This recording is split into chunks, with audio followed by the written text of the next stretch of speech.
mag-girlfriend si Daniel Padilla. Yan ang bagong chika ni OG Diaz. May sa akin, PM sa akin. Kasi tinatanong din ako kung meron na rin jowa si DJ, si Daniel Padilla.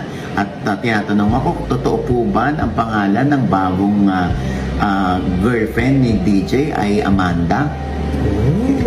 Hindi naman natin alam yan. Talagang binabasa lang natin yan at ba?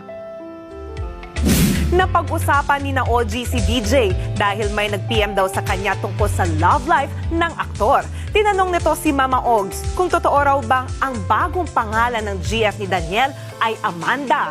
Hindi pa rin naman makonfirm ni OG kung totoo nga ang chika. Bahala na raw si DJ kung may gusto siyang sabihin.